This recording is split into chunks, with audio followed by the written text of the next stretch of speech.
Hey, Tutorshop teachers. This is Matt. I'm going to show you guys today how to use Google Meet. So you can go to the Google homepage. You can go to Google Apps and find it right here. And this page will pop up.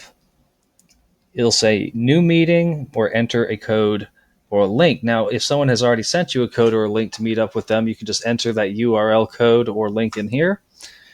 But since we don't have that, we're going to go ahead and start a new meeting.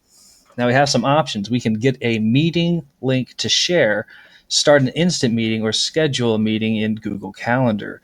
So let's go ahead and start an instant meeting. So the instant meeting will give us a couple of options before we even start our video. We can choose to mute ourselves, turn off our camera. Here's a little more options. Ellipses, turn on captions, check our other settings, which will let us troubleshoot any audio or visual problems to see if anything is connected or disconnected. Report a problem, report abuse, and help.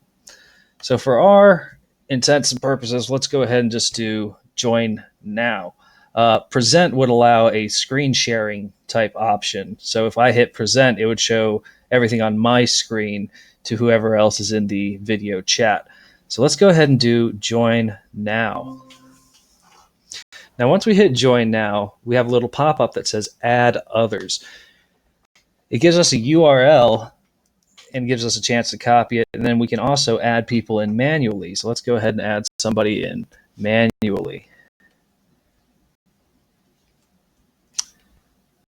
Yes. And we'll go ahead and send that email.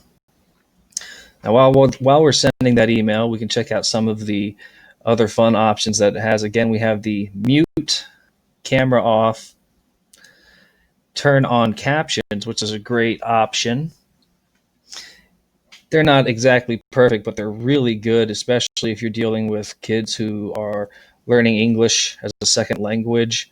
It can be really beneficial to them and other people who are just visually impaired or just have trouble or like just reading subtitles. It's a great option for that as well. We also have the present now function. So if we wanted to do a screen share, we could choose to share our entire screen, share a window, share a Chrome tab. So let's say we wanted to just share the Chrome tab with this new tab right here. So we'll just show this, and that is what we'll be presenting on our screen.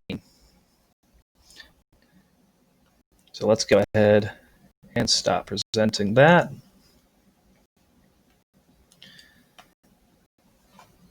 So let's go ahead and join. So the link that I sent out, it goes to someone's email, and they have a join meeting button that they have to press and a URL underneath it. They can choose to just copy the URL and throw that right into the search bar, or they can do the join meeting. They'll click the join meeting button, and it'll give them the same setup that we had before with the audio option, the present option, and the video option. So for this, we're going to go ahead and do present. And they're going to go ahead and do the present on the Meet. So now we can see what's going on their page. And we can see them moving around and checking out meeting details, looking over the URL. So over here it says sharing this tab to meet google.com. We'll go ahead and stop that. And then we'll do present now and show Microsoft Teams, show another one of our tabs. And we can see everything that they're working on in this. And then we can go back to Meet. We can do stop presenting.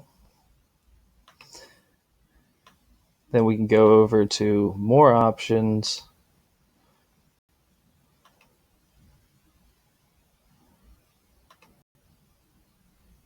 rejoin. And now we're going to have Amber join us now. Great. So now I can see Amber's computer on my screen. Now let's say we wanted to do a chat. We can click this chat box, and hey, I can send messages over to Amber, and Amber can say hey, and send messages back to me. So let's say we have more than one person. You can click this little tab in meeting details that says people, and you have the option to add somebody. We can choose to type in their email address, or again, we could send them the URL and have them join that way. And the way that it's worked is with multiple people on, you can format it differently depending on how you want to organize it. So you can go click on the more options ellipses at the bottom right, and then you can check out the change layout, and you can work it as a sidebar, tiled, or spotlight, and it will have the speaker be the person in the big box with the other people on the sidebar. And that one's really helpful if you're working with 3 or more students, 2 or more students even. Outside of that, let's go ahead, and in order to close out of a chat, you just use the leave call button, the little red call button on the bottom. So we're going to have Amber exit out. And that just about covers about as much as I know about how to work the Google Meet. It's pretty easy, pretty straightforward. You can host meetings easily for kids up to 5 people, and it's very intuitive. It works similar to Zoom in the fact that all you need is a URL, or you can send directly to somebody's email address. So it's very fun in that. Outside of that, let's check and see what other fun settings they have. Report abuse, help, report a problem. Settings basically covers your basic. Is your microphone working? Are your speakers working? What quality is your video streaming at? And what is your resolution sending at? And then general settings, report additional diagnostics to help improve this product. All right. Well, that should just about cover it for Google Meets. I'll go ahead and end